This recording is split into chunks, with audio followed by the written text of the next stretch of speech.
Everybody having a great day? So far, so good. Good. It's been pretty good for me, Mayor. I've had a new start on a couple of things, and I just feel like things are really good. Okay.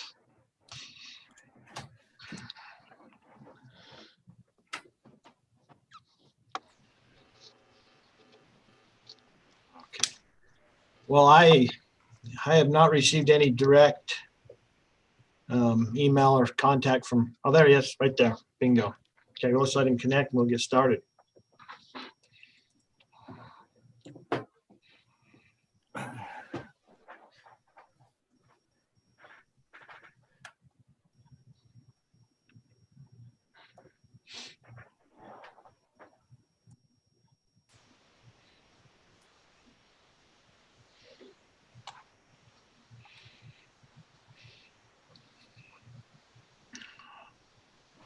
Okay, I'd like to welcome everybody to the American Fork City Council work session. We are working off an amended agenda. Today is November 17th of the year 2020. In accordance with resolution number 2020-07-20R, I have determined that conducting meetings of the City Council with an anchor location such as City Council chambers or administration conference room presents a substantial risk to the health and safety of those who may be present there. The following are facts upon which this determination has been made. UDOT declared a state of emergency on November 8th, 2020 due to an increase in case counts of COVID-19, a virus outbreak that has been recognized by the World Health Organization, federal, state, and local leaders as a pandemic. It is difficult to anticipate the number of attendees at any meeting in order to maintain social distancing to comply with state-phased guidelines. Further, regardless of the number of attendees, social distancing measures for council, staff, and attendees will be difficult to maintain in the City Council chambers and administration conference room. COVID-19 continues to pose an immediate threat to the health and safety and welfare of American Fork City residents. American Fork City can provide a way for the public to hear and view open portions of the City Council meeting and to provide a way to participate in public meetings. So in our work session tonight, I would just remind everybody here that this is not there is no action to be taken. We're here to just learn information. And so we have 3 items on the agenda. Item number 1 is a discussion on the Carrington Center long-term facility proposal. And Spencer and Samarissa, maybe you could introduce who you have with you here today. I see names, but I just don't recognize their faces. Yeah, Spencer, do you want to introduce everyone? Thank you, Mayor, City Council, and staff for taking the time to meet with us today. On the call today, we have Samarissa Stevens. She's the president of Carrington Center for the Arts. We have Curtis Miner. He chairs our Physical Facilities Committee. And then we also have Kevin Bradburn. He's the CEO of a family of financial companies. Grove Creek Capital is one that we're working with. They're an investment firm. So that's who we have on the call today. Okay. Now I see him as Weston. Is it Weston or did you say Kevin? Sorry, you're on mute. I'm not sure.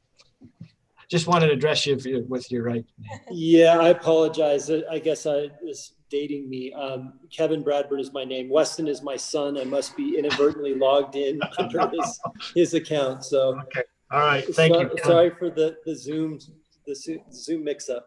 Okay. All right. I'm going to turn the time over to you, Samarissa. Okay, great. You can get started. Let me see. Just need to share screen.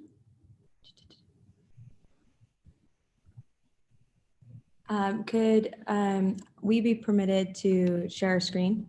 Absolutely. Okay.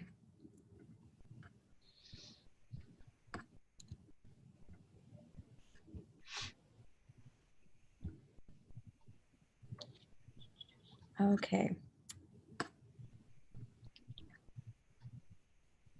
Is it not working? Vendolin? Just taking a second. There we go. There we go. going to go into presentation mode. And go back to the beginning. Okay. Okay, can everyone see that? Yes. Okay. So I know many of you are familiar with our organization and our project and our programs, but we just want to take a minute for those who might not be familiar to give you a quick summary of the work we have done to date. So one of the first things we did as Harrington Center for the Arts organization, we commissioned a demand study.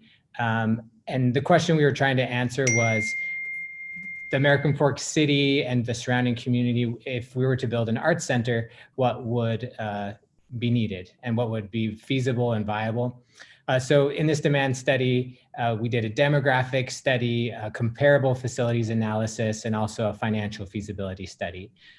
Next step we did was we put together a great team of architects to look at the architectural feasibility. VCBO was our primary architect, and we also brought on a preservation architect and a theater consultant. They looked at the programming of the building, massing and concept development, schematic designs, and cost estimates. And then this year, we've been doing quite a bit of financial planning. We've been refining our operation business model, looking at some pro forma financials for our operations, and then looking at the preferred development structure, how to basically fund this development. And then over the last few years, if you guys have been aware, we've had programs and community outreach. We interviewed with a lot of arts organizations and artists, and our study found that there was a common consensus for a need of space, a space to educate, rehearse, perform, and support the arts. And so we're conscious of this growing demographic that we have in Utah County and the needs of arts organizations and individual artists as well. We're committed in this center to adapting our programs and things inside there to fit the emerging needs of artists in our community. I'm going to turn over to Summers. Oh, I'll cover this real fast. So this was some of our programs that some of you are familiar with. Fork Fest, it's our music and arts festival. We did some COVID specific programming, Live from Harrington, Create from Harrington. We had a chalk art festival, Chalk It Up. And then we have The Walls, which is a mural exhibit. So in total, we supported this year 314 local artists that were impacted by COVID-19. And in total this year, we had about 12,156 community members participate in our in-person events. All right, I'm going to take over and talk about the building itself. And so as we've gone back through records of American Fork City, we have seen that the revitalization of downtown American Fork has been a major focus of American Fork since the 1960s. We actually found demand studies all the way back to 1965 that we've been going through and compiling the information from. So the city has invested a lot of resources and various studies, and we believe that community revitalization is possible through renovation of historic structures. So in our studies, we found that incorporating older and historic buildings into planning can actually jumpstart the revitalization of communities. And historic preservation in and of itself is a kind of marriage in the way that it reflects smart growth and building on an existing urban core. So what you see in front of you is the historic Carrington School, built in 1903 and considered the birthplace of public education west of the Mississippi. And it was named after first mayor and state legislator Leonard Harrington. This is the interior of the Harrington School for those who haven't been through. This is the second floor. This is how it looks today. This is one of the 16 28-foot by 28-foot classrooms within the building. Now, we want to talk a little bit about American Fork's core civic and historic center. So as we were looking through these studies that have been performed over the past 55 years, both Church Street and Center Street have historically and still today serve as the civic center for the city. So what you're seeing in this photo, to the far right, this is the corner of City Hall.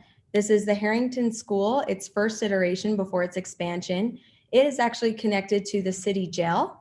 And then next to it is the Science Hall, the Apollo's in the background, and where the firehouse stands today was a higher level of learning. And so this really was the public commons for American Fork. So we've gone back in this 1938 map. You can see that when the names of the streets were changed, with Harrington Street becoming Main Street and Old Main became First North, or now Pacific Drive, which is really interesting to see that Old Main, the original Main Street of American Fork was Pacific Drive, and that the Harrington Street, that Main Street is now Harrington Street. And this transfer of economy was transferred only through having Center Street and Church Street and those north-south parallel roads. So this is what we're looking at today, is this American Fork Core Civic and Historic Center.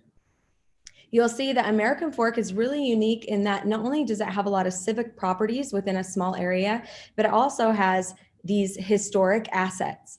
And over the years, these historic assets have been renovated one after another. You've had City Hall, Alta Bank, Presbyterian Church, the Alpine Tabernacle, and we really do feel like the Harrington School is the last piece to that revitalization through renovation. So what we're looking at, this is the existing site. What you see in orange is what the Bell Family Trust currently owns, and is important for the next step of our conversation as we talk about that star is where the Harrington School is in the Opportunity Zone. So we're going to turn it over for a couple minutes to Kevin Bradburn, who has been working with our organization on the financial aspects of the project. Can I just pause right there for 1 second? And the reason I darked out my screen, and then I did this so I wouldn't forget. Kevin, we had can you hear a us? painting that was dropped off to us. One was of historical City Hall, and another one. Oh my gosh, Mayor Frost, what is that? And I would like to just at least publicly say right now that I would like to give it to your family. Oh, I can't hear you, Mayor. Is it us? I would just say, I'd like to give this to your family. We had one that was just like it, that had a very good rendition of the City Hall, and this is of the Harrington building. And so I think it's more appropriate that it's in your hands and not ours, okay? So you drop by my office and I'm going to give this to your family, okay? That's amazing. Thank you. Okay, Kevin, do you want to talk about your section? Sure. So as they introduced earlier, my name is Kevin Bradburn. We have a family of companies here that provides investment banking and advisory services work relating to real estate projects and real estate securities. And I met Marissa and Spencer some months back and got introduced to the Harrington Center project. And when they offered me the opportunity to advise or to work on the project, I was very excited. Being a local resident here in the Pleasant Grove, American Fork area, had a special place, I guess, in being able to work on a project like this. So we've been working together for the last 6 to 9 months on looking at the financial viability of the renovation of the historical part to the school, Harrington School, and this part of their plan, and just make sure that there was the ability for this to financially pencil out as a for-profit venture. And I'm happy to report that our findings are that it does pencil out, that there is the demand from local dance studios, arts businesses, and others, and comparing the market rate rents that could be charged and the expenses associated with both renovating and operating the facility, and it does make financial sense to renovate the space on a for-profit basis. There are different aspects, whether it's the opportunity zone, historical tax credits, and other things that will be taken into account, but it does make sense just from a real estate standpoint to renovate and to do it on a for-profit basis.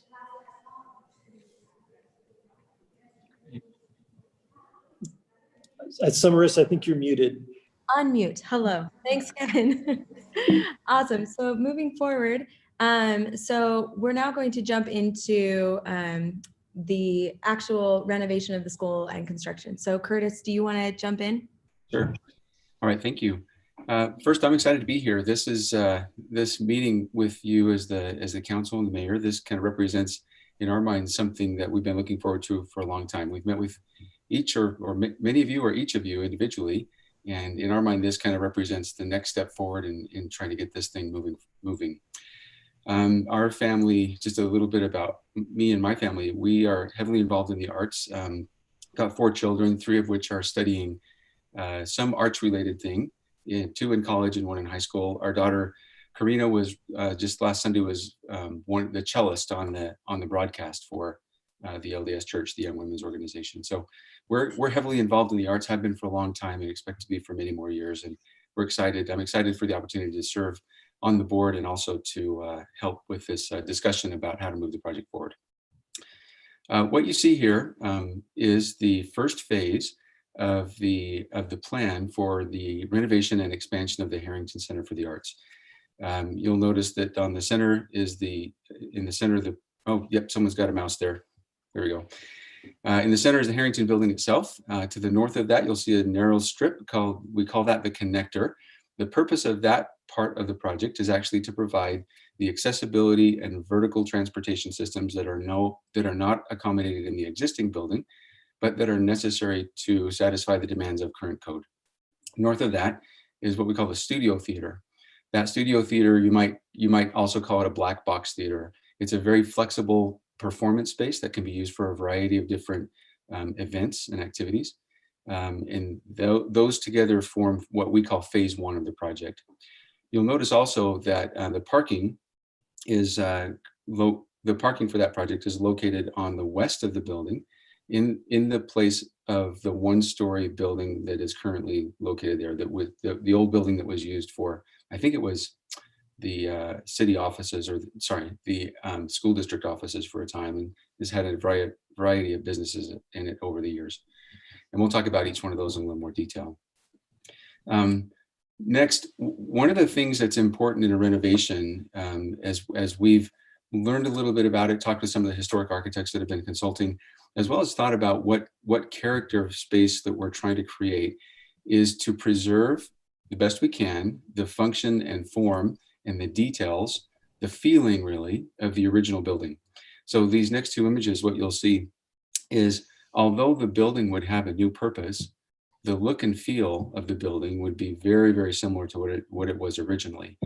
Our idea is that if someone walked through the building that had gone there to school, elementary school, back in 1940 something, that they would recognize it immediately as a place that they are familiar with and comfortable with. That's an important part, we feel, of making it part of the civic core of preserving that sense of history and connection to the community. Next, what you see here is actually an initial concept of what that connector piece, as well as the studio theater, might look like. Architecturally, when you're connecting to an old building like the Carrington, it's a bit of an architectural dilemma, because if you try and make the new building look exactly like the old building, there's a very high likelihood that you're not going to make it work. We just don't build buildings like that anymore. And putting arched windows and tall vertical windows using the same brick patterns, it just does not come off feeling the same. So the alternate approach, the one that we've chosen to take here, is actually to counter the historic building with something that's very new and contemporary. That way, we get something that in a sense is complementary, in that it kind of lets the original building stand apart. It lets it maintain and preserve its original character, while also presenting some new life and vitality to the space that it occupies. The building itself, inside, this would be some images from inside the studio theater, conceptual images. As I mentioned, it's kind of a black box idea, where that space can be configured in a number of different ways. And in fact, it can be, because of its location, it can be used by a lot of different organizations. It could be used by even the city. If, say you've got a political candidate debate, or you've got a city council meeting that you think might need more room. You've got an event for the city employees that need a kind of a ballroom space for a Christmas party or something of that nature. This space would be available to American Fork. It would also be available, of course, to other members of the community, particularly those arts organizations that are part of the group of buildings or groups of organizations that are working with the Carrington Center. but it's really intended to be kind of a multi-purpose space for American Fork City, particularly for the arts. As I mentioned, it can be configured in a number of different ways. And you see a couple of those on the left there. Spencer, if you could point to those. The first one is a theater in the round layout. The bottom one is more of a gala dinner layout. And then the one on the right, bottom right, is more of a true proscenium layout, or where you might have, an audience facing a stage. As part of our study with the other architects with VCBO, what we've done is we've actually done some initial concept programming on both the Carrington, the connector, and the studio theater. From working from left to right, you'll see the basement level plan. The middle is the main level plan, and the right side is the upper level plan. The color codes indicate how those spaces might be used, the purple being rehearsal spaces. The blue one, the top center blue one, is the actual performance space in the new studio theater. And on the right side, you'll see some administrative designated with yellow. And also you'll see that the studio theater on the top actually has an upper level where you could, put some additional audience members or lighting or other things like that. It also has a main plaza, or a main foyer. Now, that foyer is going to be an important part of our discussion in just a minute, because we've got we've got a decision to make about which direction that foyer faces. We'll come back to that idea in a second. An additional thing that we studied while we were trying to figure out how to approach this Carrington project was how other cities have dealt with similar situations. There are a number of other cities around the Western US, particularly Utah, that have dealt with these sorts of situations, a couple of which are a little further down the same road that American Fork is on. So we found it instructive to look at what they've done. One of those, of course, is Provo. Now, as something like this and other things that come after it develop, one of the issues is going to be parking. I think everybody knows that right at the beginning, and that's, that's going to be one of those things that, unless we solve that, nothing else works. So in looking at what Provo City has done, and also other places like Sugar House and other locations in Utah and the Western US, you'll notice that through a collaborative approach with private and public entities, they've created a network of parking structures that serve all of the businesses in organizations in downtown Provo. No, with a few exceptions, no single parking structure belongs to any single entity. And so they've used this approach to take the parking demand that exists in downtown Provo and to distribute it in a way that is conducive to conducting business in an effective and efficient way. And you'll notice, if you think about what's been happening in Provo for the last 5 to 10 years, it's really kind of become the cultural center of central Utah County. Certainly the gravity of development, the gravity of the cultural growth that's happening in central Utah County is actually focused right here on Center Street. And part of that, not all of that, but part of that is actually solving the parking problem. So as we get into further stages of our proposal, as well as as the city council starts to think about, how to deal with some of the issues that are coming out of redevelopment of the downtown Provo area, this might be a helpful model to keep in mind. Collaborative arrangements between public and private entities that result in common parking structures that are shared by all. As Marissa mentioned earlier, there's a very unique set of circumstances and opportunity really in this 2-block area of American Fork. It's really uncommon actually to have this level of preservation in some of the original historic buildings of a city. Often those buildings have either been demolished or they're spread out in a way where they really can't work in a conducive way. They don't really function well together. The fact that we've got the Carrington School, the dance hall, the church, the city hall, Alta Bank, and other related buildings within a 2-block area, and if you go outside that, just a few more blocks to get to some others, that's a very unique set of opportunities. one of the phases, we talked a minute ago about the first phase of the project. This is what we envision as the second phase of the project. The second phase of the project is really more about turning our attention from the actual Harrington building and the connected studio theater to more of something that starts to address the larger civic needs in the city. That process begins with a common plaza. That common plaza you'll see located on the eastern side of the Harrington, and the Apollo, of course, is on the other side of that plaza.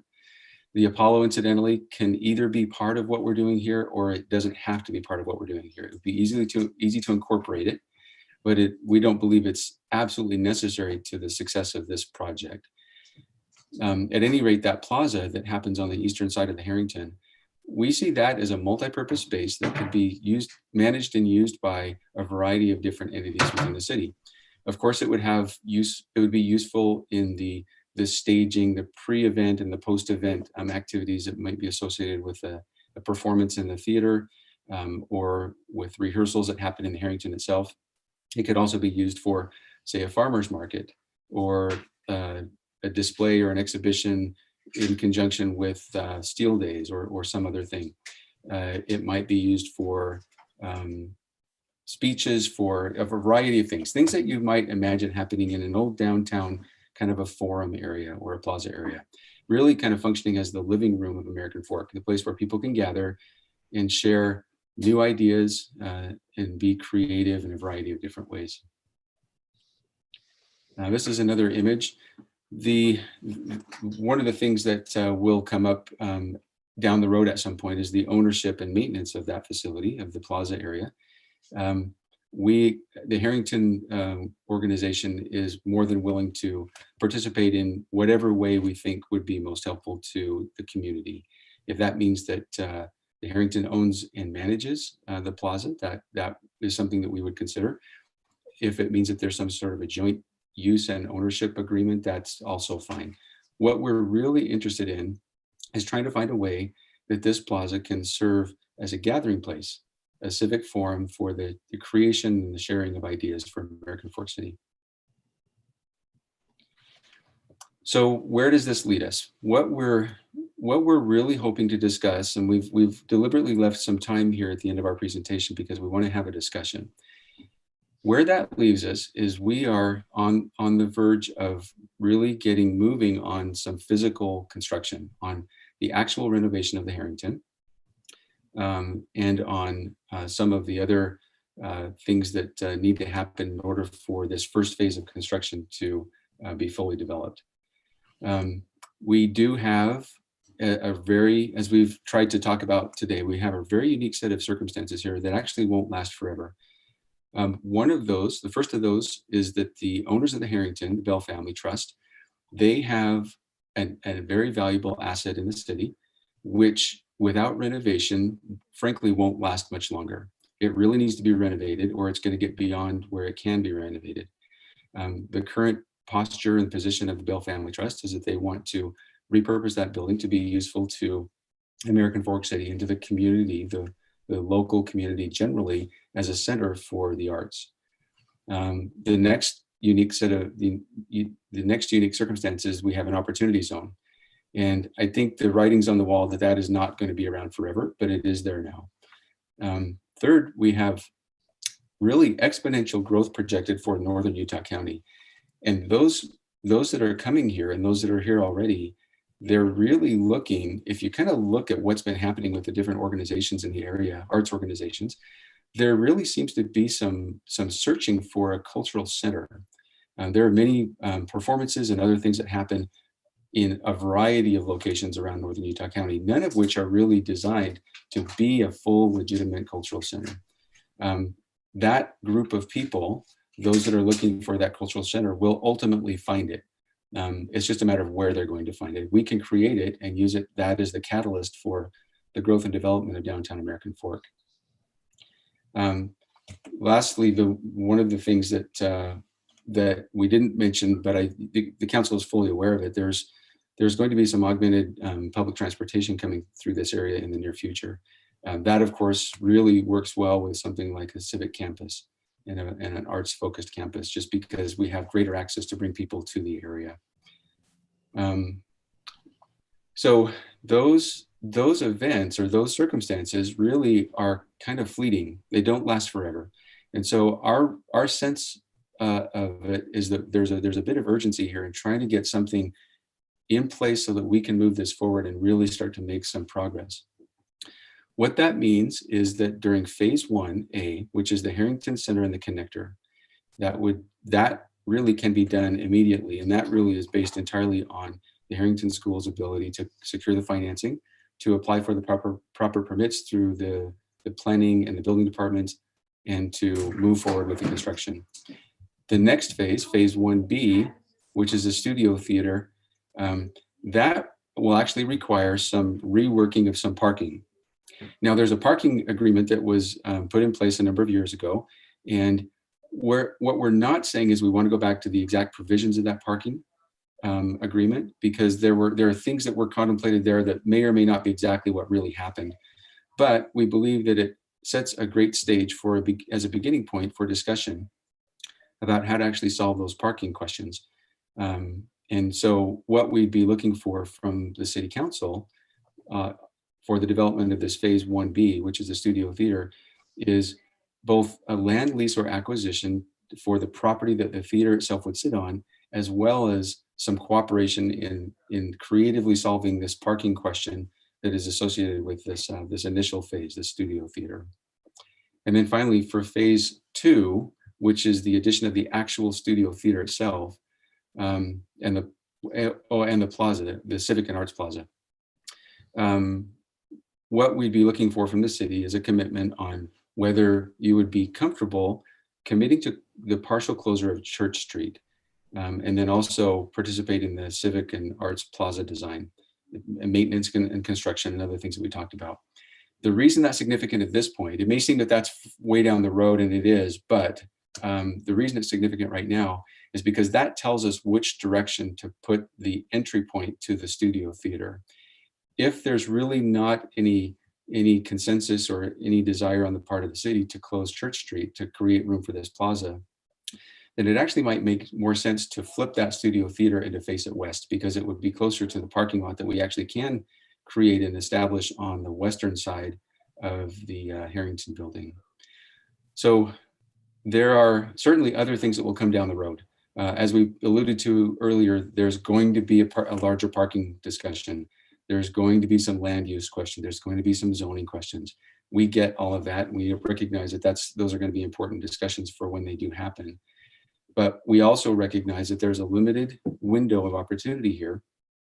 And we really think that if we don't want to let, perfection, we don't want to let having every part of the plan in place in a perfect form get in the way of progress. We would really like to make some progress on this without having a general idea of where we're headed, but not knowing the detail yet is not such a bad thing if we can make some progress. We don't want to let perfection stand in the way of progress. So with that, I think I'll turn it back over to Spencer and Marissa and let them guide our question and answer session. Thank you. Thank you, Curtis. So yeah, we wanted to discuss city participation on phase 1B, and maybe we could start there and get some initial feedback and thoughts on either a land lease or possible acquisition for the studio theater portion of our project. I'll just lead out on that. And again, council, please feel free to chime in. I think some of the real talking points that have been mentioned, especially by you, Curtis, is just the growth of the area. And I've seen this presentation, so I've had a little bit of a leg up on it, and I've shared it with a few members of our staff. We have to look at that same growth and how we're going to accommodate city services. One of the ideas that I had, and it's only mine, but I think it's a broader discussion for the city to really comprehend, and that is, we believe that the courts building will vacate. They feel like that court is used its purpose and it's not real functionable. And so I would like to think that American Fork City will take that building over. Again, we don't have all the answers, much like you've discussed, but when we do that and combine city services into one location, being that court building, give the police department its own floor, that the entire floor, consolidate maybe everything but the public works department, our planning department, it will create a lot of energy down there and a lot of need for the parking and for the residents to come to and have access to that touch point of city and the city services development and such. So that's in the back of my mind. And another thing that's kind of been on my mind, and I've shared this with the chief, and that is that area that we're talking about next to that fire station is, I think, without a doubt, the busiest fire station in Utah County with just the call volume.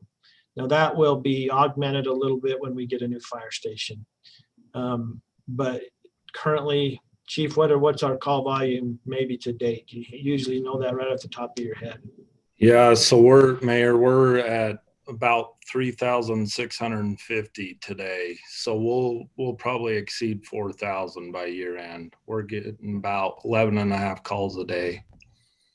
So when you talk about taking space away from where your public safety headquarters are, that's something that it's a concern that I would need to probably feel satisfied with, that's not going to inhibit any way that they have movement in and around the station, not just to park their employees, but to actually roll and to actually save lives and have different patterns and paths that they go through to do that. So, Chief, I'm going to ask you if you wouldn't mind, just because, and I prepped the chief a little bit on, and he's seen this rendition to what that might.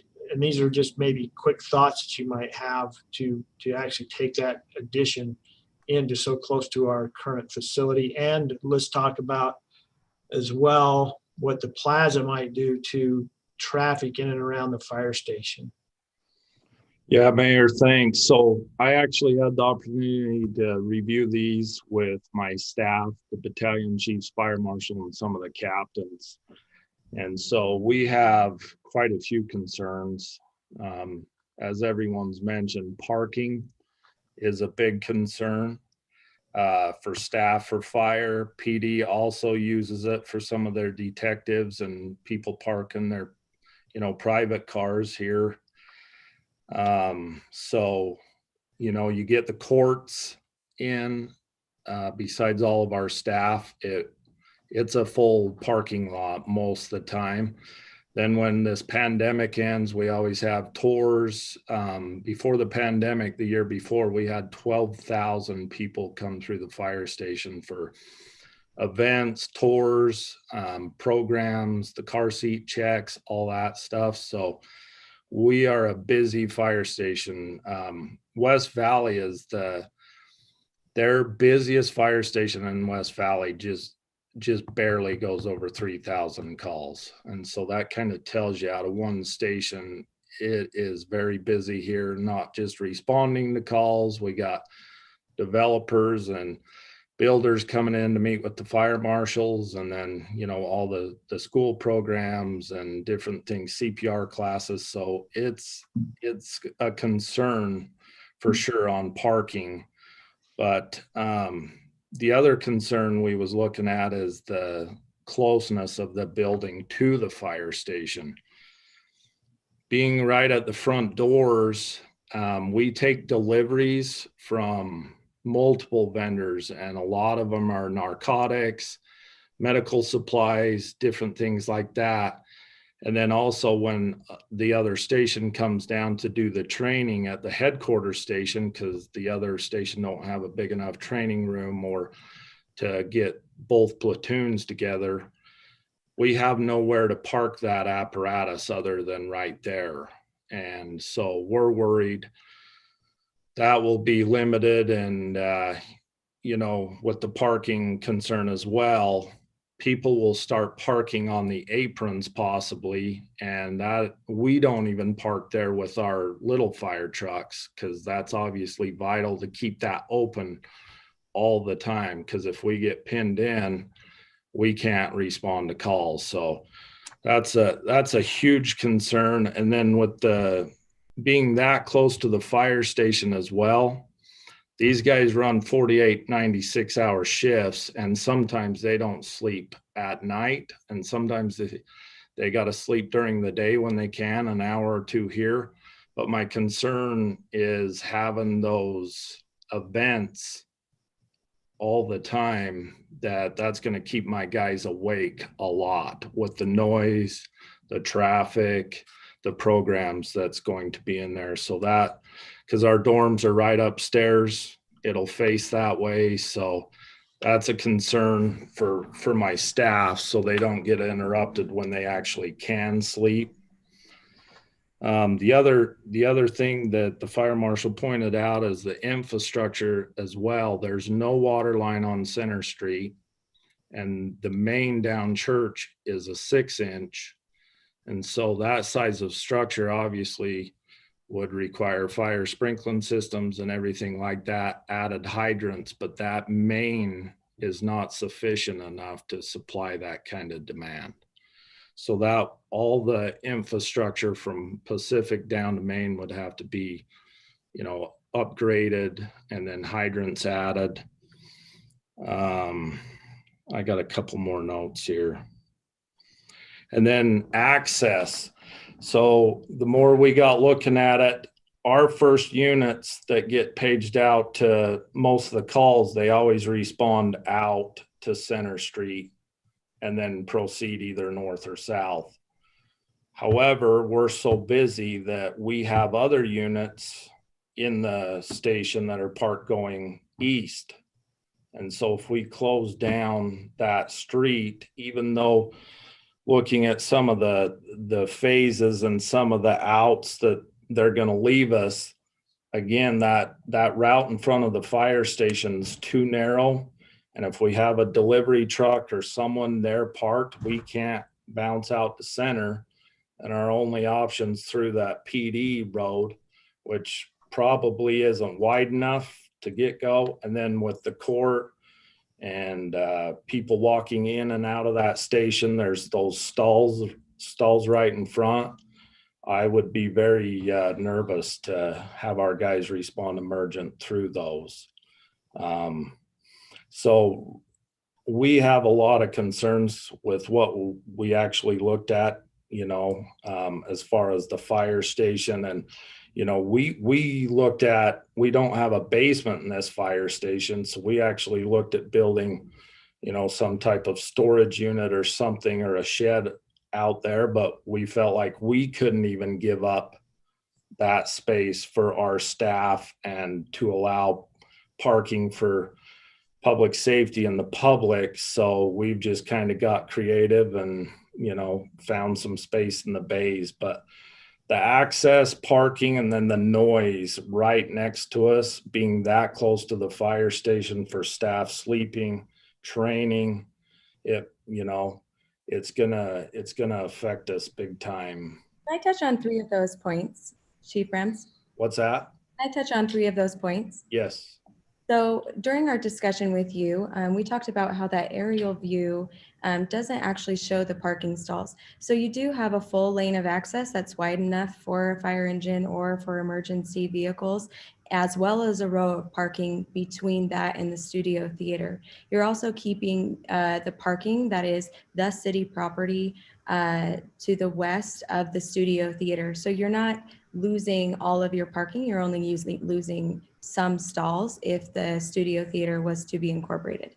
The second point is the studio theater will be soundproof enough. We worked with our architects, and this is not a new problem. This has been addressed in other cities that have actually had a civic center or a theater right next to their fire department. And one thing that's very important is the sound quality within a studio theater. And so it's soundproof enough that won't affect hearing your fire engines, wouldn't affect the theater, as well as you wouldn't be able to hear what's happening inside of the studio theater. So that aspect shouldn't really be a concern as far as noise goes. With other outside events that we would have, and that we can have now, we would follow city ordinances as far as sound goes. Yeah, Mayor, that's the concerns me and my staff have. And again, you know, we would have to look at it more in detail. But we do have some major concerns with it now that we've looked at it, and closing down that road. Like I say, it may be wide enough, but if there's a truck there or public's pulling up to get a permit, a burn permit, CPR class sign up, whatever, you know, we can access through there. Delivery trucks. So I'm just trying to paint a picture for you and the council. I know you're busy. I know you know we're busy, but when this pandemic ends, it is a happening place with everything besides responding to calls. It's our headquarters station for a reason. So that's kind of the concerns we had as a fire department, as what we've been seeing here. So Thank you for addressing those, Marissa. Chief Falsliff, I don't know if you've had a chance to look at this plan or if you're just seeing it for the first time. And I mean, you guys are the experts on how your operation works. Right. This is the first time I've seen them, but I would echo all the arguments and concerns that Aaron has made. I have some additional concerns that you need that access. Should you have construction or an accident on First East, it would potentially take away our only exit point to respond to emergencies.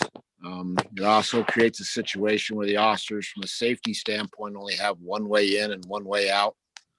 So we also have ongoing issues even right now with the court in providing enough contractual parking for them, because we have a contract to provide so many places and there's insufficient parking for the manpower we have now.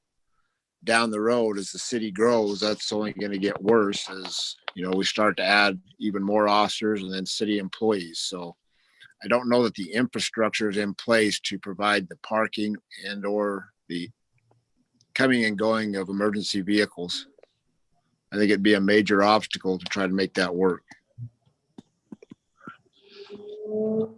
You know, if I've learned anything, it was right when I was first made on the council, and I had to ask Chief at the time, people don't quite understand the mindset of people in public safety sometimes, unless you're actually in their seat. And they always think of worst case scenarios because that's what they're trained to do. I would have people, until I found the answer, tell me, why is it that when the ambulance rolls out, the fire truck goes with it? Why don't they take a small pickup truck to make it efficient? And so I had to pose that question to the chief. And it was just, and again, this gets you in the mindset of people in public safety, that the wreck could occur at any one given intersection, one time. They're always thinking of contingencies, but the reason that they do that is because they could, no matter what situation they're in. I will take, for example, my wife's sister, who was in a basement and needed 6 people to get her out of a basement. And she was not cooperative and couldn't help herself. And so they have a fire truck there, and just in case, while they're on this incident, and there's another fire call in the city, and there's a structure fire, so they take it, and everywhere they roll, they're prepared. And so that's why I reached out to Chief Brems, and I'm asking Chief Falsliff again to get in their mindset, because they think of the worst case scenarios that could happen at the wrong time at the wrong places. So thanks for that input. So let me I'll ask a question. So as we look at these, as you've looked at a profitability standpoint, is phase 1A, will it sustain itself, you know, financially? Do you need to go to the north with an additional space? And so I'm just trying to slice this to see, is there a way of keeping it to where it is, renovating it, and making it profitable? I can address that one. So educational spaces in the arts aren't as effective if you don't have a place to showcase that work. So an arts center, obviously a lot of what people are looking for, arts organizations, are places to showcase their work. Venues, a theater is obviously what we're looking at, a very flexible space to showcase artists and arts organizations, the good work that they're doing. This theater is obviously a very utilized space as far as the flexibility of it. So that's one important piece. This is a conceptual design. It's not what we haven't designed a building. So obviously taking this feedback is very important to us, and see what needs to be done to solve some of these concerns with this space. But the Harrington School can't necessarily accommodate the needs of a theater inside its shell. So that's why we looked at the most logical way of preserving the building, maximizing the revenue potential, the financial viability of the project, is to put that performance space outside of the shell, and obviously maximize parking and fringe development on the site. So that's why we put it connecting to the north. And on the agreed shared parking lot. Yeah, that's obviously a parking. The parking lot has some easement in place for us to use in negotiation for the land use or acquisition and restructuring of the parking lot. That piece is already there, so it's natural for us to leverage that in this development. All right. Is there questions from the council? Just unmute and ask. Hey, Mayor, do you mind if I ask a question? Sure. Curtis, you mentioned that this, because it's in the opportunity zone, that this kind of would make sense. But opportunity zones really are a way to invest currently, let that money sit for a while, and then divest at the end of that period. So is your intention to, I understand it's a for-profit venture. Is the intention to create this space, grow it, keep that investment in for a certain time, and then sell the Harrington, sell this space to somebody else? No, but I'm glad you asked that question, because Spencer and Marissa have done some very good work on trying to structure the response to that exact question. And so I'm going to actually throw it to them and let them answer that question. Great. It is to curb capital gains, and the longer that you hold the asset, the more profitable, or the better the tax incentives for the investment. And so the reason why we're leveraging that as a for-profit venture is the charity Harrington Center for the Arts will be a long-term leasee of the building, would control all the operations. And that allows us to leverage both the for-profit and the nonprofit side to its maximum potential. The long intent of the development is that the Harrington Center for the Arts would acquire back the building after the investors have gotten what they deserve with putting up the money and the risk up front. So it's a long-term vision for financial viability. So it's kind of just a circle. You're kind of selling it here, but buying it back after the opportunity zone criteria has been met. Correct. If I could jump in, it's really an avenue to be able to raise capital to that opportunity zone. So I'm glad that the creative use is being used there. I'm actually really excited about it. I can't tell you how many times I've sat in meetings and we talk about revitalizing downtown and we say we don't have a developer that's ready to go. And I'm impressed with the progress that's been made here.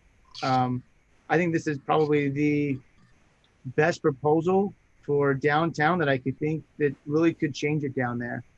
You think back to the conversations we've had, we need to have nightlife downtown. It can't just be all high density housing. We've got to have that nightlife down there.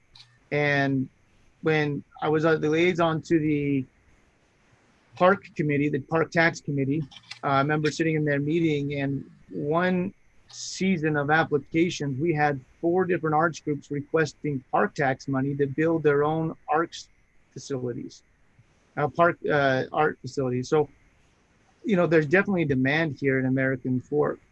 I understand the parking issues in downtown American Fork. Those aren't going away. I really think that if we got on the horse and put together a CRA like we had planned about years ago, we actually have a developer now ready to go. We could help address some of those parking issues down there. When I met with Provo City, with Dixon and others down there, talking about their opportunity zone, most of those parking structures are joint ventures done through CRAs that they have down there in Provo. So there's so much that we have going for us. I think a lot of the concerns the chief brought up could definitely be mitigated. I would love to know the last time they rolled out on Church Street. Oh, I think it was probably this morning during key staff. When they do that, I have to mute from a Zoom meeting. It'd be interesting to understand exactly why those issues are. And if you think about it, I don't know another fire station that has dual access like that. All of them. All Okay. fire stations have dual access. Well, That I'm talking. cannot possibly be true because urban areas have them on the street. Right, but all fire stations have access all the way around them. Whether it's another street or, like, for instance, for example, Lehigh Station 82 always has a road around the station that comes to allow them to pull in, because the problem is, especially in residential areas, those trucks are so big, so loud that backing up's always dangerous in a fire station. But then that size of vehicle, the noise for the residents, and that's why we always enter from Church and exit Center. But there is times that we, like I say, with the concurrent call volume we have, some of the apparatus is pointed out there that's in reserve. So if a third or fourth call strikes out, we go out that way. The reason that is some of the lockers and some of the storage area that we couldn't put in the parking lot, like some of the PPE lockers and different things, they're turned that way, so we can't shuttle everything out Center. So there is times that we do go out Church.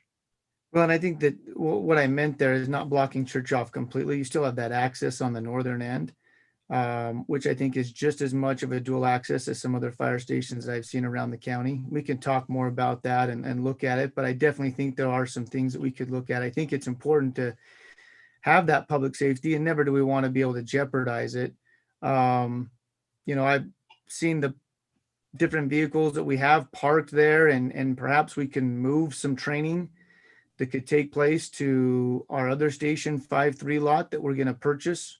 Like when you do the crane training and you have the old vehicles and things of that nature. I just think there's other things we could be able to do that are going to be there. And some of those concerns that we have are going to happen with high density housing. I mean, what do we want to go in and around here as far as the 6-inch water lines and the mains and all of the utilities?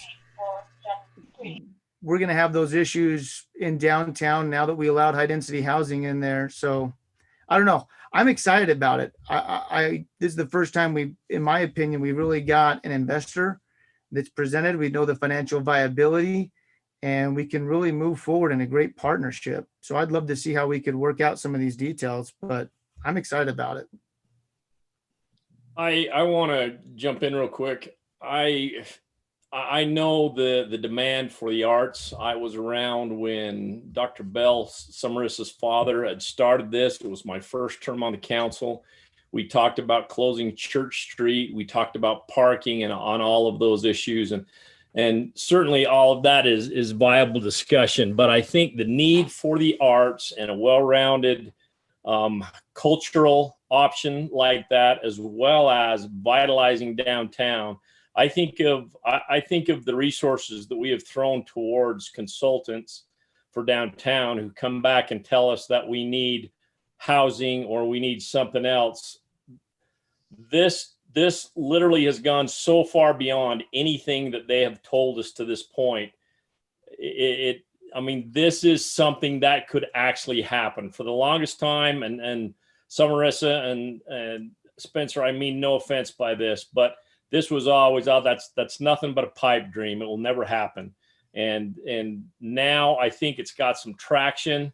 I think it would be a benefit for us. You know, clearly there are some issues that you know, we need to work out so that we can all cohabitate there, and you know, with the fire station and the specific needs that we have. And as a city council, that is our first priority, is public safety.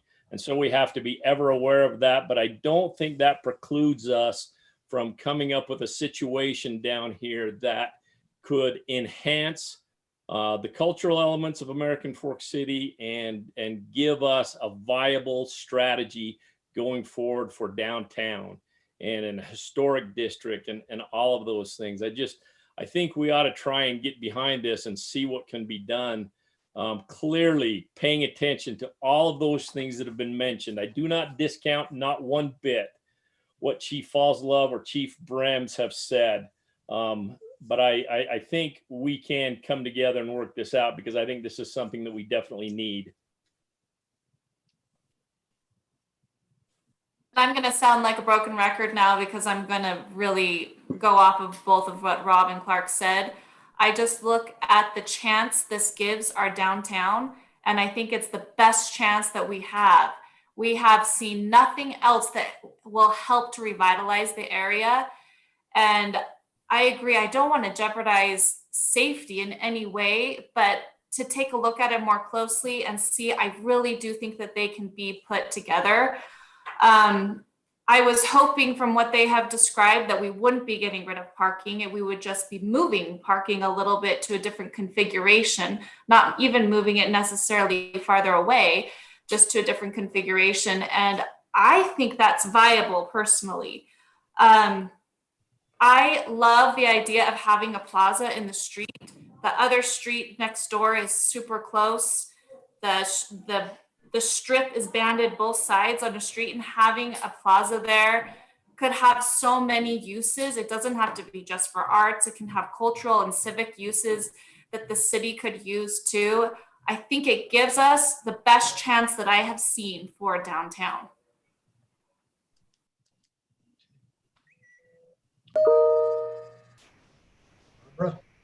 Another broken record. I'm excited about it. I think it's very good. We need to take closer looks at things. Thinking about the noise, it's not just the noise that's coming from the theater that's going to be soundproof, but the people entering and exiting the theater saying, "Hey, Joe, wait for me." And did you bring the cello? No, or, you know, yelling outside the parking lot there. That will have some effect also. We need to take all these things into consideration. Councilman Barnes. But I like it.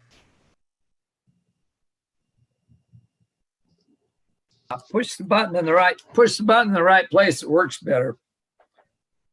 I'm just sitting here quietly listening. I've enjoyed the discussion, all of it.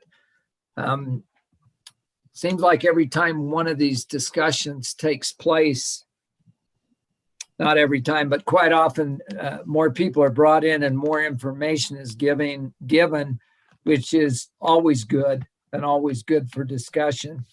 Couple of a comment or two and a question or two. The closure of the street. I thought at one point I heard something that maybe closing the street would only be in the middle part of it, that both the north and the south would still have some access into that street, Church Street, I guess it is. I'd like to hear comments on that.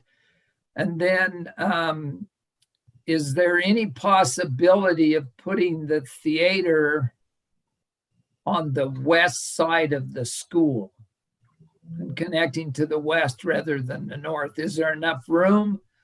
I know there's not a lot of room there. I walk by there frequently. That school building is not very big. Just wondering if that would be feasible. I didn't think of that question. Somebody else did and asked me to ask it. So I'm not that smart. Yeah. I'd be happy to respond to both those. First off, yes, you're right. The proposal is actually to close Church Street only from the north end of the Harrington to about where the old city center building is. The area south of that, from there out to Center Street, and from that point north to Pacific Drive, those would still remain open just as they are now. So the fire station still would have two aprons, a west apron and an east apron. They would have through traffic, or they would have to be able to load the department, load the vehicle bay from both sides as they currently do. The reason we decided to propose keeping that south section is that we wanted to have a place where we could actually have accessibility. People drop off those who are mobility challenged as close as we could get them to the Harrington Center. So that was one of the considerations there as well. So yes, you're right. The section of the street that we're proposing to close and convert to the Civic campus, or this plaza, is really a small section of the current street as it exists. And the accesses that are currently in place for all of the buildings that happen north and south of the Harrington Center remain intact. Your second question related, let's see, the second question was what? Moving the building to the west. Yes. Okay. So moving the building to the west, we did actually explore a number of different positions for the building, for the studio theater. And it is absolutely possible that we could move the studio theater to the west. The downside of that, there are two downsides that we identified. The first one, if we do that, we basically wipe out what could be the parking lot that would be the best situated, the best located to serve the Harrington building. That's one of them. The second one is, with these historic buildings, you really only have two primary facades on this building, the east and the west. And if we bury one of those behind the studio theater that we put west of the building, then we've only got access to that eastern facade. We've also got a situation that we've created where the public plaza would be on the opposite side of the building from the studio theater. And if you think back to that rendering that we showed, ideally what happens is the studio theater entry point, that plaza and that foyer, that really functions as part of that public space. And only by placing the studio theater on the north end can we preserve both beautiful facades of the building so that they're accessible and visible to the public, and also have the parking in the correct position related to the entry point for the Harrington. Good answers. Thank you very much, Curtis. I even understood those, so that's pretty darn good. Back to the fire chief. Were you aware that it was not going to be closed totally, or did you understand it would be closed totally? And does this little discussion make any difference in your concerns? Yeah, Councilman Barnes, we looked at it in great detail just, a few days ago once we got the plans. And yeah, again, that's really close to the fire station. I mean, that right there is access. But again, I worry about, even though we have the apron still, being in front of the fire station and like I say, having trucks there or delivery trucks or whatever for medical supplies or whatever. And we get a call, most times, yes, we're going out to center, but if we come out the east side and there's a truck there, then we got to go by PD. And as you can see, that's a pretty tight road. Not saying it can't be done, but with people always pulling in front to get out and unload. Again, what the mayor said, we work worst case scenario, and that's just going to hamper response, slow us down. But we'll do whatever you guys want us to do. But we're just trying to lay out the facts that it will affect public safety. And more of a concern than anything is the foot traffic and the noise. I understand that there's soundproofing and all that, but cars driving in and out of that parking lot all hours of the day and night, and people walking, and it is a concern. So, would it be possible to do a little reconfiguration somehow, that deliveries maybe take place at a different spot and keep those roads open? We don't need to discuss that now. I just thrown out ideas to think about. And then I will, I think I'll just end my portion right now with this couple of comments. I think it's wonderful that we've got people that are this far ahead with some very definite plans. I'm kind of in the middle of the pack as far as tenure on the city council, but everybody else is all just painted blue sky pictures and said, oh, this would be wonderful. You could do this and this and this. And it's like there's no end of ideas and no end of money and no end of this and that. But this is the first real, as has been said by the other council members, to me, this is the first real presentation that's been made to address an issue that a lot of people have beat the heck out of the poor horse. It's been killed many, many times. And that is, what do we do with downtown and how do we revitalize it? I think we all, not just the council, but everybody understands this is going to become high density housing. There's going to be a lot of changes down there. Things are going to move forward. And it, I guess, is would say it is my opinion that a nice civic downtown area that would tie everything together would be an ideal situation. I also acknowledge the chief's concerns and other concerns, but I guess in my mind, I think there's still room to discuss a lot of things and make good decisions and work this out so that it really, truly, I think, can become a win-win situation for the city, for the community as a whole, for the arts, for the city staff, the fire department, everybody else. There's got to be one or two ways that this can all be worked out in my mind. So I appreciate the presentation and the discussion, and I'm in favor of just keeping moving forward and continuing to discuss this, not just for discussion's sake, but with the idea that we're going to get to the end and we're going to get a resolution. So hopefully some of that made sense. That made good sense. More comment if I could jump in real quick too. I think this highlights even more of a need for an actual transportation study in downtown. If we're worried about the traffic and the foot traffic that this little project is going to bring, think about the unlimited high density housing that we just approved down there, and how we already know that First East and State Street are near failing right now. So I think that for me, we really need to get a hold of our transportation in the downtown area, particularly if UTA is coming through and shutting down a few lanes to put bus rapid transit through there. I see that more as a threat to public safety and the ability for the fire engines to get out and get around in that area than I would this project.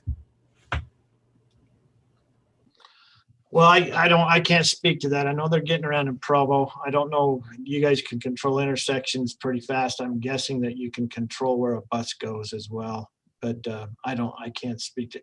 So I would like to just maybe, before we go on to the next session, we need to get rolling here. I'm thinking I need some help to just from the council staff on next steps. One of the steps that I think that we ought to consider is what it is that the foundation and this development, what is the ask of American Fork? And I'm not saying we go into that tonight, but I am saying that maybe you prepare something that you would say, this is what we need.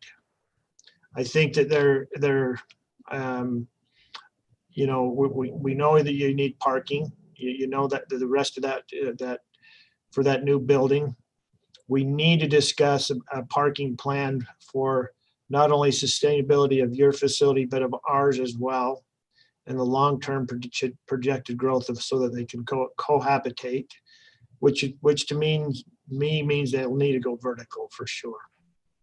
Somewhere, and it'll probably be, it's likely you're looking at this facility that we have as a city that we share with the bank has a contract on for a few more years. I don't know where that goes. If it goes into, seemed like it was a 15-year contract, but I'm sure we could negotiate with the bank and we could figure out something as well. But so I would just say, financially speaking, knowing that the parking is an asset of the public, The street is an asset of the public. So I would ask you to prepare what those assets that you have and what you're prepared, are they going to be asked or will they be purchased? So that we can get a financial picture of this as a city as well, because we can have a great vision, but we got to think of what it means to as we represent the entire community. I would, that's comes to mind for me. And I think as a council, we need to look at that courts building as something as a build out for us, and how many employees, how many citizens we'll need, because that will be definitely need to be factored in as parking for the facility as well. Could I jump in? One thing we need to look at from a city standpoint is if we're serious about doing a CRA down here, because if I remember right, our code does not put the parking requirement on this kind of a facility because of the way it's zoned in downtown. And so that's a requirement of us as a city, that what we've done with the zoning is the commercial use down there. Now, maybe I don't understand that 100%, but it'd be good to better understand what that is. As far as the ask, I think it's there on the screen. For one council member's purview, I would be more towards the acquisition and the land lease, unless someone had some wisdom otherwise. I think the acquisition is just cleaner, and that way it's clear boundaries and there's no confusion. And then I'm open to the partial closure in the plaza. Okay. All right. Any other ideas from the council on maybe next steps that we could do? And then we can come back to this. It's no different for me than I said, so I won't beat it again. But I think we have to come together and talk about those issues in a timely manner so that these guys can proceed. I think things are rolling, and we have to be prudent in our watching over public safety, and I think we have to come together and see if we can figure that out and go forward. I have no issue closing Church Street from Harrington School south, but that's where I stand. Okay. All right. Any other thoughts? What about north, Clark? No, there's no way I would cut off that access between the PD and the fire station. I don't necessarily think there's a need there either. So, okay.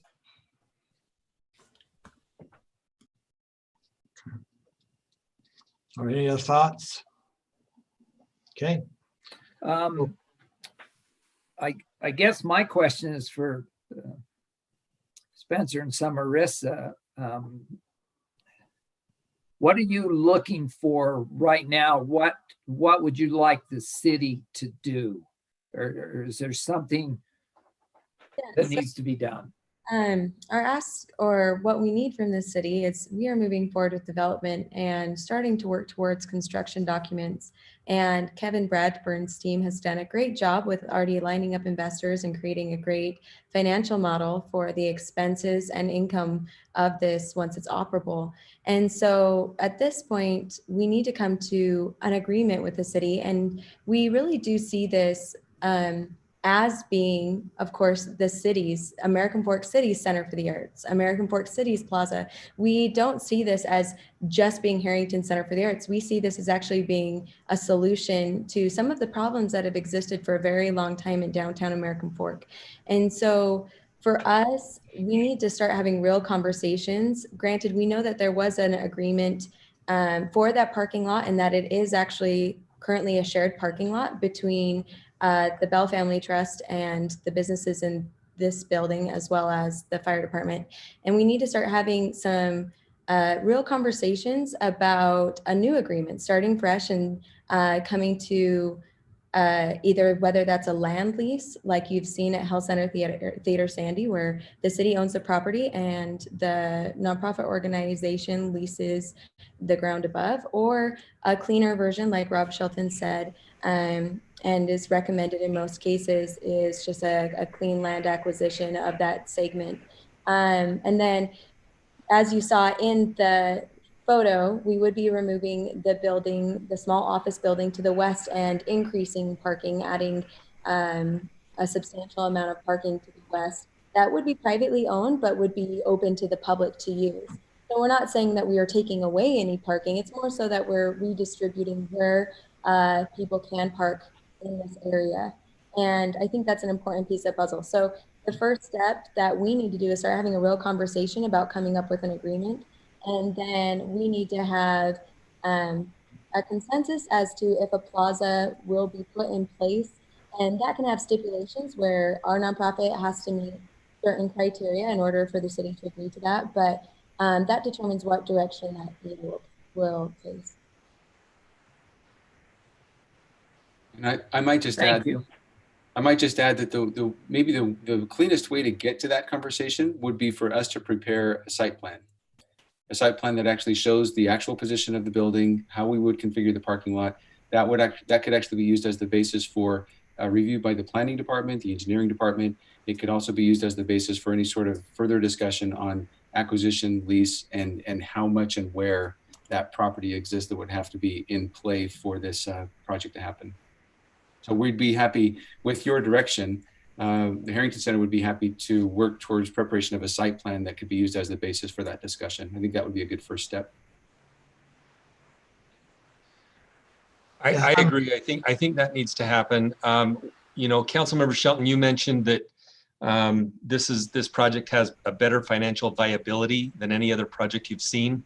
I don't think the city has seen that financial forecast or that financial plan. And I think that would be important for the city council as a whole to understand that, because I mean, if we are really going to go down this path and the city has to divest of its assets, I think we would really want to see where that financial viability really sits. That would be part of it. But yeah, I think we would want to look at a new agreement on this right of way.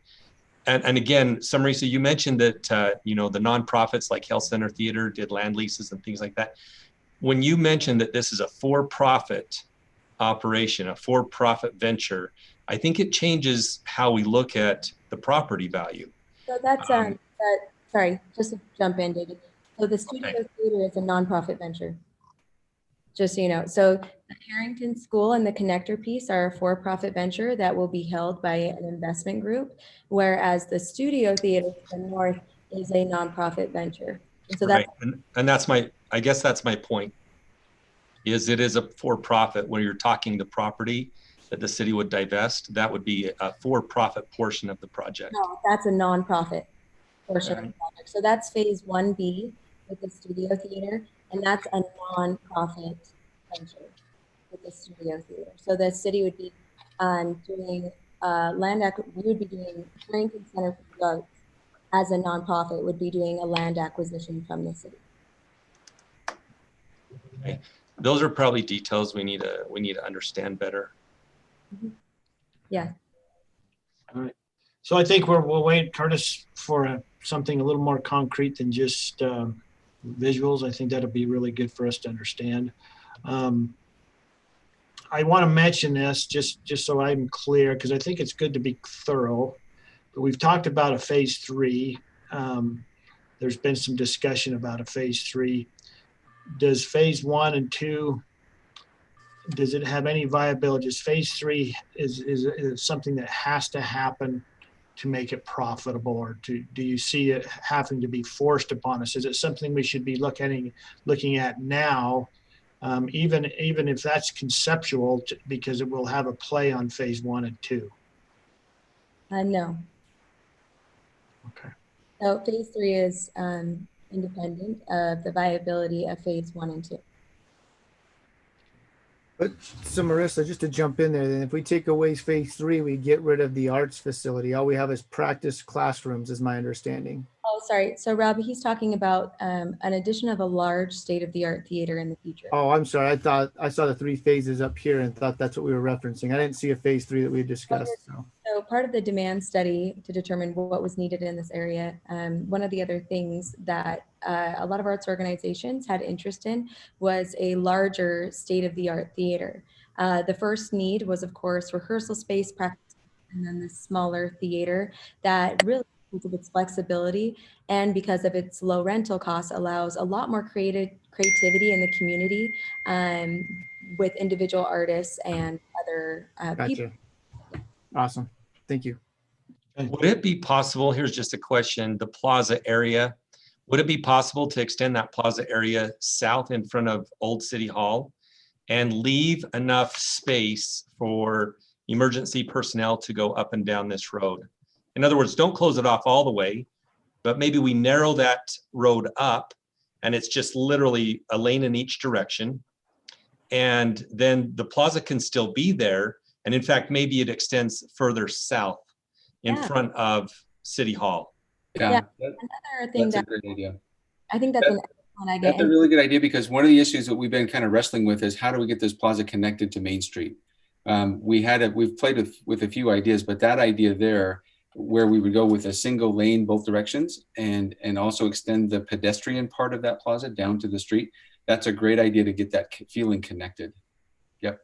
I think another thing also that Chief Brems brought up in our meeting was, it was interesting. So just to be aware, this plaza design that we've created is very preliminary, and we're not sure. It's just to, I guess, entice people and to help them see what the possibility of this plaza could be, as we studied other plazas throughout the countries that have incorporated the arts. But we are in no means stuck to any of the concepts that you are seeing with that plaza. One thing that Chief Brems did mention was the possibility of even having this be able to be weight bearing enough for a fire engine to go through. And in a very rare case that a fire engine would need to use Church Street, that, you know, you can have retractable pylons that retractable will be pylons available for emergency service vehicles. So anyway, we're not in any way attached to the plaza you see now. That's just a suggestion of what the possibility of what it could be, but would be, I think there are many solutions. And as this is just the first conversation.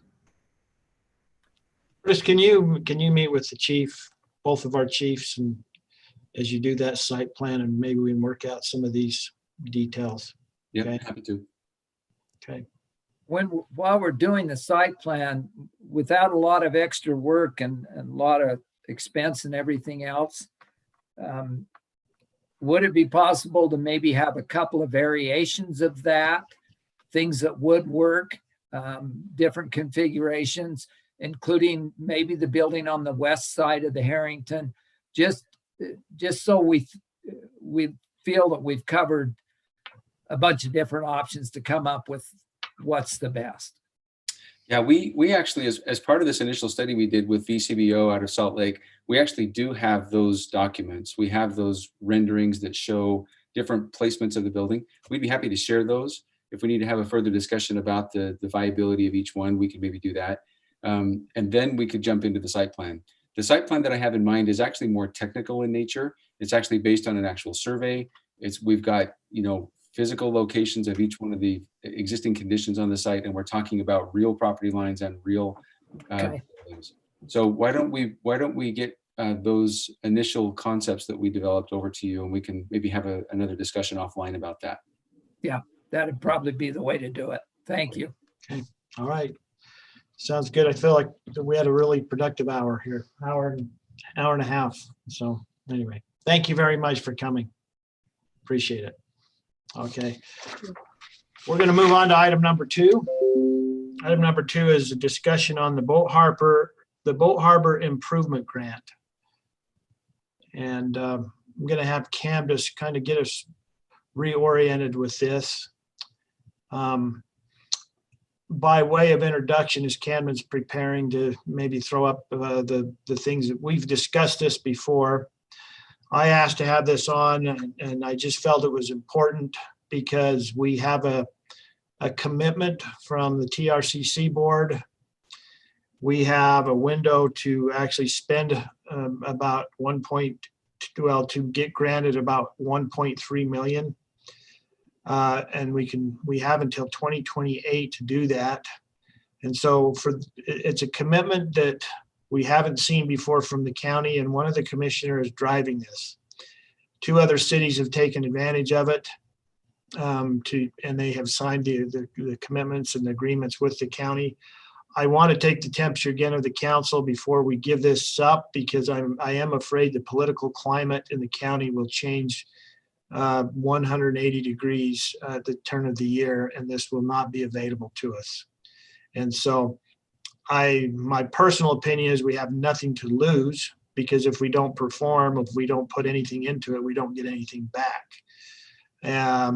So that's, I feel good that they've committed to this. And then again, it's two commissioners that have kind of taken the initiative to put the TRCC money into broad range draws, and they feel like the natural resources that we have around us are the very best money spent. So they have actually went to TRCC board meetings, and they have kind of helped drive this, along with the Utah Lake Commission, myself, and Camden, and the Parks Department. So, but I'm afraid, again, the window is going to close, and I just want to go over this. We do have maybe some new development with the possibility of development to the north of this area now. I wouldn't really want to get into detail tonight about that, but I do think that this plays a part in anything that we might have that will go north. So Cameron, can you just kind of give us a quick update so we're fresh on our mind? Yeah, thanks, Mayor, Council. Yeah, this will probably be a pretty quick update. You're mostly caught up to speed on this. Just to reiterate, the full master plan, as we've designed it, would be a $5 million project. But what we submitted and we're seeking funding for was for a phase one, which kind of mainly is the boat harbor. It's a $3 million project. A lot of utilities. It would also include kind of a beachfront if we so chose. However, that's one of the advantages of this, is just as long as we're trying to achieve the goals of the total master plan, I think we can be very flexible in the areas we want to focus on and the amount of resources we want to put into it. But the phase one would be the $3 million is what we had here. The county grant is for roughly 1.5 million, and we're going to them with an agreement with a 50% match, which we think will be considered and possibly approved if we were to do that. That's what the other cities that are following the same course, Saratoga Springs and Vineyard, are going for 50% matches. That's the recommendation from their TRCC board. And so it would be on us to try and fund the other half of it through various opportunities and options, as well as this will be for quite a number of years, and we could have this be upwards of 5 or more years. And so we'll have quite a bit of time to do that. I have some options on this image of what we could possibly do, but these could definitely adapt. We could do more in kind, possibly more park tax, smaller amounts over a longer period of time. But the point overall is that this is still just something. Do we want to just at least go to the county commissioners, ask for this, get the agreement, and then we have the opportunity, as the mayor said, to just decide what we want to do, how much of it we want to use. If we want to use any of it, we could change if we wanted to, but it just gives us options. The last conversation we had was you wanted to get input from the Park and Trails Committee. They are in favor of it, mainly under the same premise as it just gives options to us. And so we can kind of choose what to do. They're not as keen right now on, at least not all of them, on the beach, but they do like the boat harbor and possibly focusing on additional parking and park space. So there's just kind of to emphasize the different options. And so I guess we're kind of seeking a thumbs up or a thumbs down from council, just a general consensus on if we should approach the commission. The committee, Parks Committee, is in favor. I've told you before I would recommend it as well, just to give us options. But after that, unless there's any specific questions I can answer, I'll let you guys discuss, and I'll just help out however you need. I do have a question. I thought that park money, that 300,000, at the time that we decided to not go with this proposal, we reallocated that money to other projects. Yes. Yep. The money here on the left is hypothetical. There's a bunch of different options. I have $500,000 here from GoEd, which we did not get at this time, but we will be able to apply for it again, and we can apply for it in more than one given year. So we actually could get a lot more potentially from GoEd if we get approval. So this is just a hypothetical 50% match in this scenario, since we reallocated the park. We haven't yet gone for the 1.45. We didn't get the GoEd yet. And so we could do more in kind also. So there's a lot of different levers here, a lot of different options. And learning kind would be work would that just be work in kind? Would that be work from our city staff? Is that what that means? Yeah, it'd be, yeah, labor, resources. I mean, we could, demo the current parking lot and remove the product and dispose of it, which is all quite a significant cost and preparation for laying new asphalt. I think too, the thing that's changed in my mind is that we have until 2028. And so as we look at trying to match this grant, we don't have to match it all at once. We have time to pick away at it. And again, what we don't match, we don't get. And so it doesn't, we're not committed in a way that there's going to be penalty. It'll be there if we need it, if we choose to use it. And it'll depend on how we budget for it. It'll be something we'll probably talk about during budget session. And then the park tax, again, maybe it's not, we have several years. The park tax will have to be renewed again, I think, before we have any more park tax. I don't know when that expires, but I'm just feeling like we got to keep our options on the table and have this agreement in place. I don't believe there's a notion that because they have given the city a certain amount of money that it takes away our ability to receive funds from another source for art dye or anything like that. Like, okay, American Fork City, they got their share. If they were keeping track like that, and that was something that was important to them, we would have a lot of money in a lot of different places. And so this is a commitment, and I just feel like we do have the support in at least two of the commissioners to move it forward before the end of the year. Okay, and let me make sure I understood what you said. So if we, for example, could only commit over the course of time 500,000, they would still commit to us 500,000. Correct. Okay. Yep, correct. It's not an all or nothing. I think when I originally saw this, the concerns I had were a lot of the improvements like the sandy beach, and it seemed a lot like deja vu where we had done this just a few years ago and had put a sandy beach in there and things of that nature. So my interest would not be in those improvements.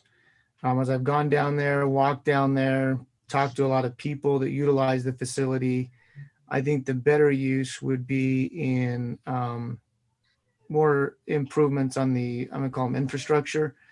So the parking lot, definitely could see that being something that could be done.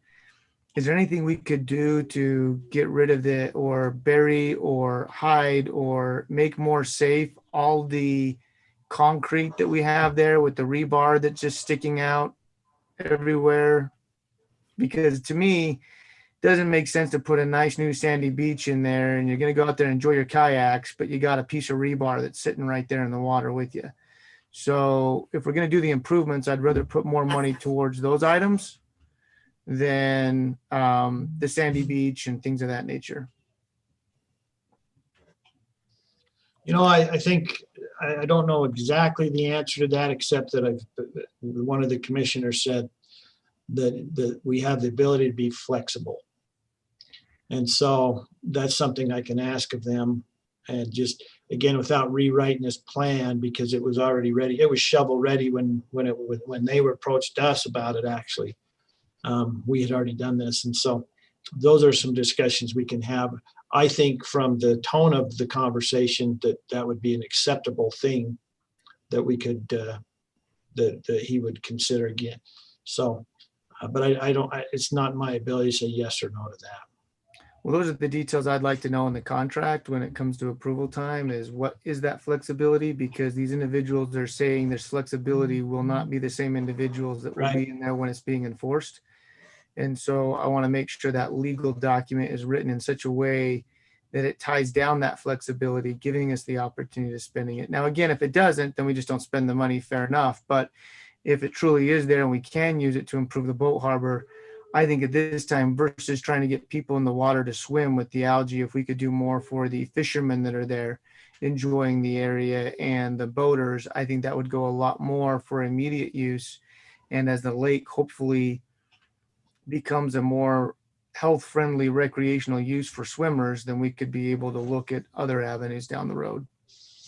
I think one thing too, in considering is that the vision is this will be a trail that will surround the entire lake.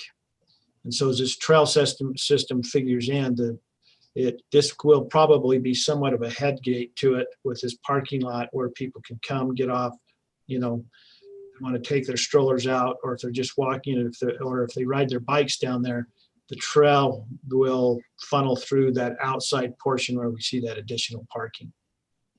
Okay.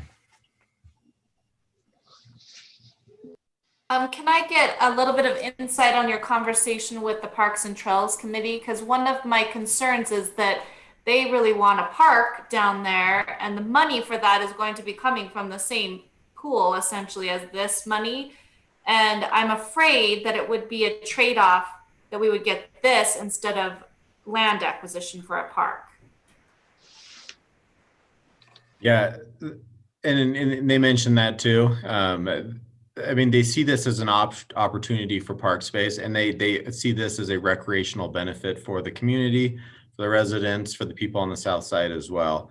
And so I think, if they were to prioritize these things, they do kind of want to see if we can leverage this, whether it be to create a park space here, if, tie in, if we can make it bigger by expanding on property on the north, or even as they talked about, that could be leveraged for wetlands, and that would just create the opportunity for park space elsewhere on the south side.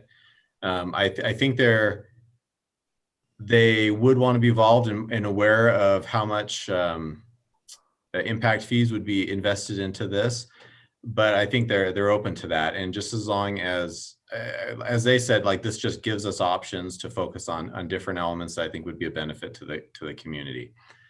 They don't necessarily want to compromise on the other stuff, but maybe, given a certain timeline, if this is the opportunity now, they'd be willing to focus on this, as long as we can still make a priority and not compromise on trying to acquire property elsewhere in addition to this.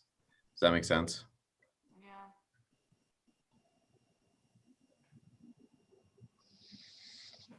Right.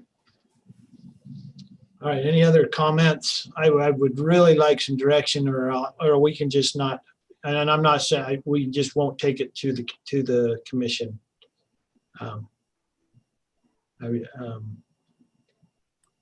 I think the park tax being with the K, I think that they understand and I think everybody here does it. We don't have anything to lose unless we think, again, there's scorekeeping taking place at the commission level with allocation of funds to a certain city. The commission looks at this as a asset that is not just American Fork Cities, but it's one of the few places that you can actually gain access to the Utah Lake.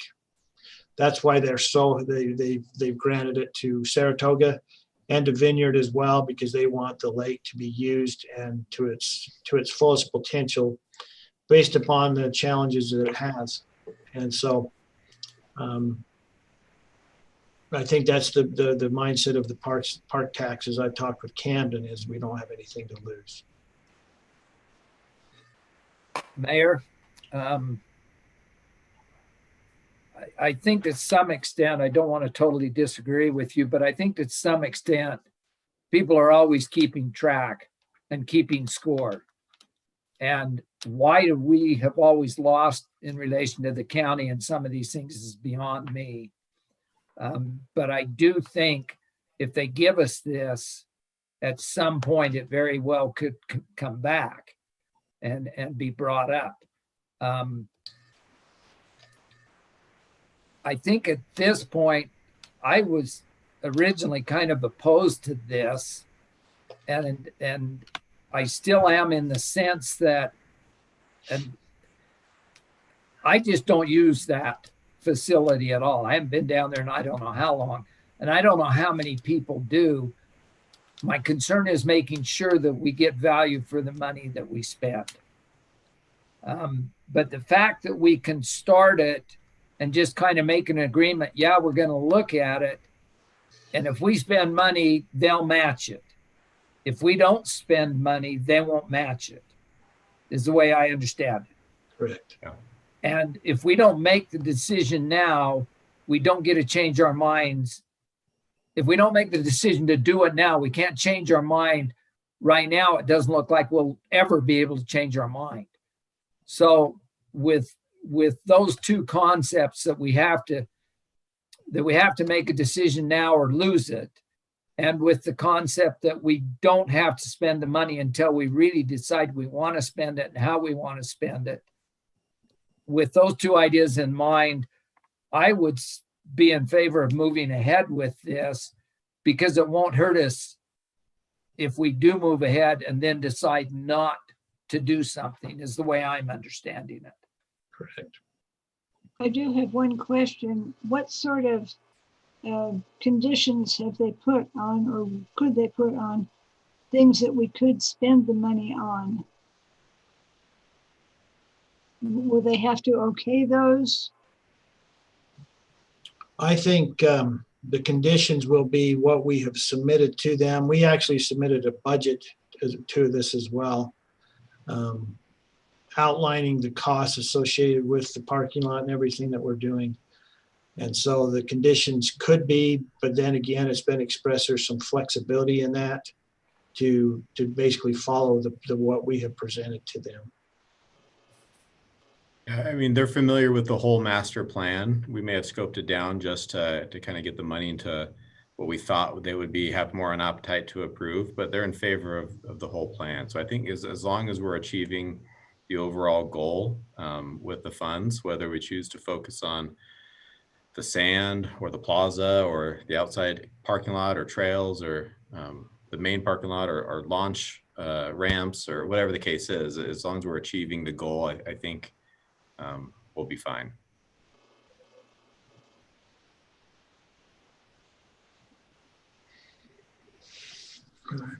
So before we leave this item, I would just like to see where we stand and whether we should waste the effort and the time to do it. And I'm really comfortable either way. If I would say I'm probably advocating for it, but it's not going to break my heart if we don't go this direction. I think that there's some real potential gains, especially as we think of the trailhead. The mag, the mag was the tip. I've learned so many, but there will be a $2.3 million of the first part of the trail system that is going to be mag funded outside of this grant, and it's the American Fork section, which will lead into this this area. That was something that was submitted by the county itself. It wasn't even our city that submitted that. And so this could be the beginning of a trail system. Where it takes us, I'm probably not overly concerned, except that if we want to take a water line down there, a culinary water line and a sewer line that might service to not only that area, but other areas, it's in the budget. So. I'm kind of falling in with what Kevin said. It makes sense to give ourselves the option of doing that. And I'm assuming that we will have the ability to look at in the future and look at what projects we'd be expending money on. So, I mean, we're doubling our money with a lot of flexibility. Yeah, and we'll have this will be something we'll have to talk about in the budget session if we're going to spend money down into the boat harbor or a park or of any sort. So we won't see it. We'll see it coming. We'll be able to plan for it if we choose to. So, Barbara? I'd say, yeah, good. I'm unmuted. That's unusual. I'd say we should go ahead and pursue. Learn more about it. Okay. Rob? I'm all about the flexibility. I just want to make sure that our contract with them is actually that in my mind is what is the key, keeping the door open, right? So we just have to have a really good contract. I don't know what that agreement looks like. So I hope there's a lot of conversations being had. I hope not assumptions, but it's all in a good written document. And if that's the case, I would look to spend the money myself on those improvements, I think would actually enhance the boat harbor versus the swimming aspects of it. Councilman Taylor? I feel the same as Rob on this. Except I'm probably a little bit skeptical. I think we have a tremendous asset down there, and anything we can do to enhance that, the county is willing to put in money towards. I think I'm all about. So. Okay. All right. Let's move on to item number 3, a discussion on awarding Alpine Community Theater an additional $20,000 of park tax funds. Ken, I'll let you lead out on this. Thanks, Mayor. Yeah, this is so the specific amount is actually $18,840. I put that in the administrator's report. And what this is when Alpine Community Theater initially got their approval, their awarding, they had 2 options, and one of them, the lesser amount, was on the condition of a city sponsoring their events. I think at the time we kind of assumed that that was a simple, a letter of support or maybe an MOU or something. And as they started recently to try and schedule out their Christmas one, we could tell, talking with our insurance and some other stuff, that it was going to be a more complicated. We would have to do the reservation. They would have to put them on our insurance, or create another agreement that we would need to take to you to indemnify us, the city, of the liability. So it'd be a 3-way partnership between all 3. And that's the type of stuff that we normally try and avoid doing. It's just complicated, kind of messy. We haven't done it for other entities that have asked for similar stuff. And so the alternative, just to kind of step back, would be to go ahead then and fund the reservation fees so that they can hold their events. The difference between the two was, as I said, $18,840. They think it may come in less because they may not have as many shows as they were originally planning. And so that's what created this agenda item. That's why we're having a discussion today. So we will be looking for just your input. And if you have general consensus over allowing this to happen, there is sufficient funds in the park tax to do this. We had more revenue this year in sales tax overall, so we could afford it. Any of the additional revenue was going to be rolled over into next park tax program year. And so we would reduce it by this amount, the overall amount. So we're estimating 1.3 million probably of funds to award for next year. So it'd be this 18,840. I have talked to the park board about this, and they're in favor of it as well. And so with that, just looking for your guys' input.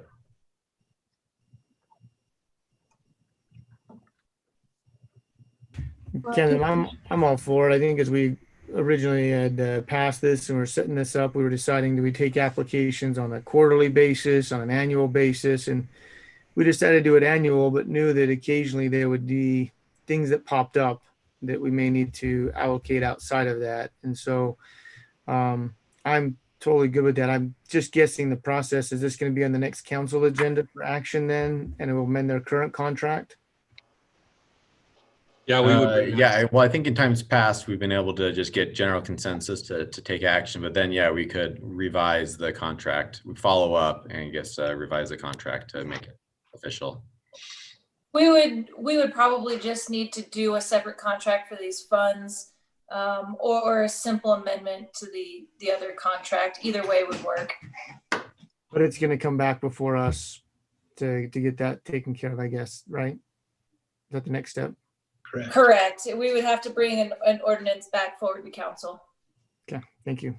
I can tell you that the park tax committee is all unanimous, and I only say nearly all unanimous because I have not heard from all of them, but is behind this and think it's a great idea. Okay. And I think we should treat all entities the same. Okay. All right. Stacy, how do you feel about it? Oh, I'm fine with it. Okay. Mr. Barnes? I'm okay with it. Okay. All right. Thank you. All right. We will stand adjourned. Okay. Let you get back to your real life. So thank you for being in attendance tonight. I think it was a very productive work session. Was a good meeting, and thank you, Mayor. See you all. See ya. Thank you. Guys. Bye.